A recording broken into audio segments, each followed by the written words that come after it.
고통 없이는 성취도 없다는 말에 불완전한 진실. 만성 스트레스에 시달리는 현대인, 그 문제의 근본적인 원인은 고통 없이는 성취도 없다는 문화 때문일 수도 있습니다. 어떤 일이 있어도 이 악물고 버텨야 한다는 사회적 분위기는 한계 이상으로 우리 자신을 밀어붙이게 만듭니다. 물론 고통 없이는 성취도 없다는 말이 틀린 말은 아닙니다. 불편함과 고통은 우리 삶의 당연한 일부입니다. 하지만 치유와 회복도 삶에 반드시 필요한 부분임에도 불구하고 고통의 이면에 가려져 자주 관가되고 있습니다. 할 수 있는데 할 수 없는 이유를 찾고 있나요? 아니면 실제로 불가능한 상황에서 자신을 너무 밀어붙이고 있나요? 일의 효율성과 지속성을 고려해서 잠시 멈추고 쉬어보세요. 일주일에 최소 하루는 쉬어야 올바른 생활 리듬을 만들어 원하는 일을 더 잘할 수 있습니다. 의외로 지금 가고 있는 방향이 나를 위한 방향이 아닌 것을 깨닫게 될 수도 있습니다. 멈춰야 할 때가 있다는 것을 인정해야 합니다. 할 수 없을 것 같을 때, 한계 이상으로 지쳤을 때, 산을 억지로 넘어갈 필요는 없습니다. 더 노력해야 할 때와 멈춰야 할 때를 구분할 지혜가 있어야 합니다. 그리고 기억하세요. 지혜는 스스로를 밀어붙일 때가 아니라 잠시 멈추었을 때 우리에게 찾아옵니다. The social environment that expects us to persist no matter what makes us push ourselves to the limit and even further. 기대하면 뇌는 반응한다.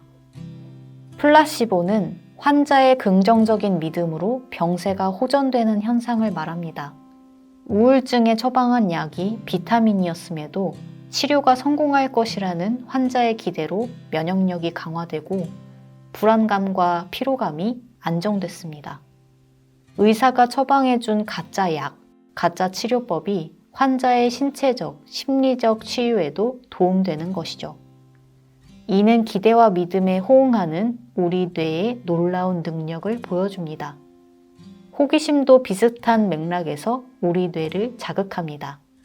호기심을 품으면 어떠한 답을 기대하는 상태가 되는데요.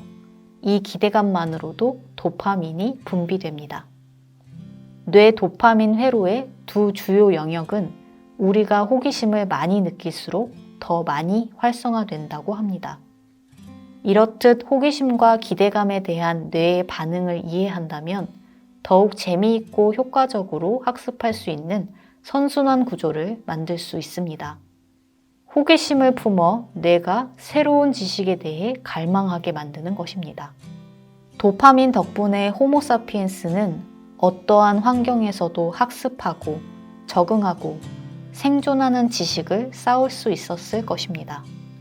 호기심으로 기대감이 생기고 기대감으로 습득한 지식이 기억에 오래 남는 것이죠. Thanks to dopamine, Homo sapiens built up their knowledge of how to learn, adapt, and survive in any environment. 집중이 안 되는 원인을 찾아보자. 일을 의욕적으로 하고 싶은데 집중하지 못한다면 우리는 의지를 탓하곤 합니다.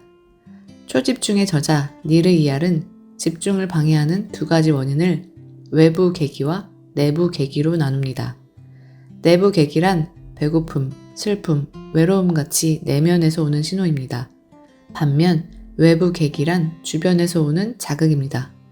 막 집중하려던 찰나에 울리는 전화, 커피 마시러 가자는 동료, 밖에서 들리는 공사 소음 등과 같이 모든 외적인 요인이 외부 계기에 해당합니다. 정말 집중하고 싶다면 내가 갑자기 다른 행동을 하는 원인을 추적해 봐야 합니다.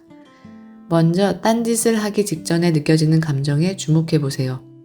내가 글을 쓸 때마다 자꾸 뭔가를 검색하고 싶어지는 이유는 진실로 자료 검색을 위한 것이 아니라 글 쓰는 게 힘들었기 때문에 잠시 그 상황을 피하고 싶기 때문일 수 있습니다. 하던 일에서 벗어나 딴짓을 하는 나를 발견한다면 즉시 그 감정을 기록해 보세요. 도망가고 싶은 욕망을 해소하지 않으면 딴짓의 방법만 바뀔 뿐입니다. 욕망을 무시하지 말고 자세히 들여다보면 해결 방법이 보입니다. If you really want to focus, you need to track down what's causing you to do other things that you didn't plan on doing. 바보야, 문제는 시스템이야. 매년 새로운 목표를 세우지만 매번 실패하는 데는 분명한 이유가 있습니다. 그 이유는 우리의 의지 부족이 아닙니다. 문제는 시스템입니다.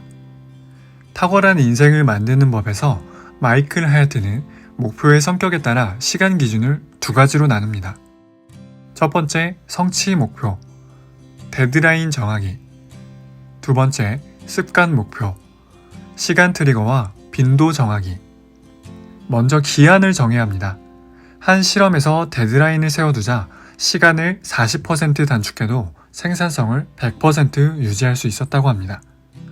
자신의 역량을 고려한 적절한 데드라인을 세워두면 일을 마치는 것에 대한 스트레스를 잠시 내려두고 일에만 집중할 수 있습니다.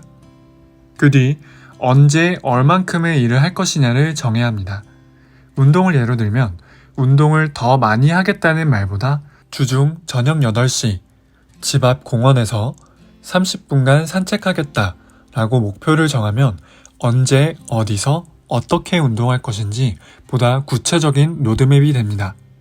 구체적이고 실행 가능하도록 전략을 세우면 놀라운 결과를 볼 수 있을 것입니다. I will take a 30-minute walk in the park in front of my house at 8 o'clock on weekdays, rather than vaguely saying, I will exercise a lot, gives an accurate guide on when, where, and how to work out. 시험은 아무 잘못이 없다. 시험은 아주 효과적인 학습 전략 중 하나지만 대부분의 사람은 시험에 거부감을 느낍니다. 흔히 성적을 평가하기 위한 수단으로 시험을 생각하기 때문입니다. 명확한 피드백이 없는 성적은 틀린 부분에 대한 처벌에 지나지 않습니다. 만약 시험 후 제대로 된 즉각적인 피드백을 받을 수 있다면 어떻게 될까요? 중요한 것은 시험 성적이 아니라 배움을 위해 기울이는 노력과 그에 대한 피드백입니다. 시험에 대한 거부감을 내려놓고 시험을 적극적으로 활용해 보세요. 기억을 테스트하는 행위만으로도 그 기억이 더 강해진다는 것은 여러 연구를 통해 효과가 입증되었습니다. 외부의 시험뿐 아니라 자신의 시험 방법을 만들어 보는 것도 한 방법입니다.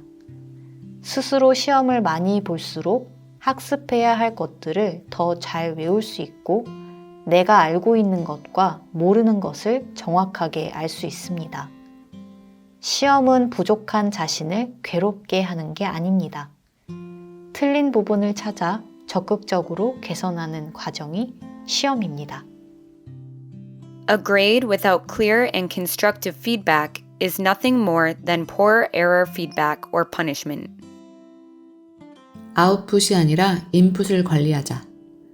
아마존에는 특별한 경영 철학이 하나 있습니다. 아웃풋 지표보다 통제 가능한 인풋 지표에 최선의 노력을 기울여라입니다. 여기서 아웃풋 지표란 내가 통제할 수 없는 결과이고 인풋 지표란 스스로 통제할 수 있는 원인이라고 설명할 수 있습니다. 수익, 매출, 조회수 등은 분명 회사의 경영에 중요한 지표이지만 원하는 대로 조정할 수 있는 것이 아닙니다. 대신 결과에 직간접적으로 영향을 미치는 원인을 선별해서 결과와 어떤 연관이 있는지 추적하여 개선하는 노력이 필요합니다. 아마존의 철학은 우리 생활에도 적용할 수 있습니다. 일이 계획대로 돌아가지 않으면 결과에 대해 답답하기 마련입니다. 이럴 때 인풋에만 신경을 써봅시다. 시간을 투입해서 긍정적인 결과가 나오는 것은 희망사항일 뿐 결과를 보장하지 않는다는 사실을 이해하는 것이 중요합니다. 불면증 때문에 잠이 안 오는 건 어쩔 수 없는 일입니다. 너무 스트레스 받지 마세요. 다만 잠을 자기로 한 시간에 침대에 눕고 책을 쓰기로 한 시간에 책상에 앉는 노력이 필요합니다. 내 삶에서 통제 가능한 영역과 통제 불가능한 영역을 분리해 보세요. 통제 가능한 영역, 즉 인풋 지표에 집중하면 상황을 주도할 수 있습니다. 어떤 상황에 대해 스스로 주체성이 있다고 생각하면 스트레스도 함께 줄어듭니다. It's important to understand that putting your time into getting positive results is only a hope, not a guarantee. 우리에게 필요한 건 콩글리시. 오늘은 무엇을 실패했니? 이 말은 스팽스의 창업자이자 자수성가한 억만장자 사라 브레이클리에게 아버지가 매일 던진 질문이었다고 합니다. 한 기자가 성공의 비결을 묻자 사라 브레이클리는 아버지의 이 질문이 실패의 두려움을 극복하는 데 효과가 좋았다고 합니다. 사람들은 대부분 자신이 무언가를 훌륭하게 해내지 않으면 주변에 안 좋게 보일까 걱정합니다. 그래서 도전하기를 두려워합니다. 브레이클리의 아버지는 이 질문으로 실패에 대한 딸의 두려움을 낮춰주고 무엇이든 시도할 수 있도록 격려해 주었습니다. 덕분에 사라 블레이클리가 전설적인 창업 신화를 이루어낼 수 있었을 것입니다. 우리가 외국어를 어려워하는 이유 중 하나는 틀리는 것에 대한 두려움에 있습니다. 사실 실수와 학습은 같은 말이라고 할 정도로 실수는 배움에서 중요한 역할을 합니다. 실수와 명확한 피드백의 반복으로 현재의 나와 목표의 간극을 줄여나가는 과정이 배움입니다. 실수한다는 것은 우리가 뭔가 노력하고 있다는 증거입니다. 여러분은 오늘 무엇을 실패하셨나요? In fact, mistakes play an important role in learning to the extent that mistakes and learning are synonymous, and learning is the process of bridging the gap between expectations and reality.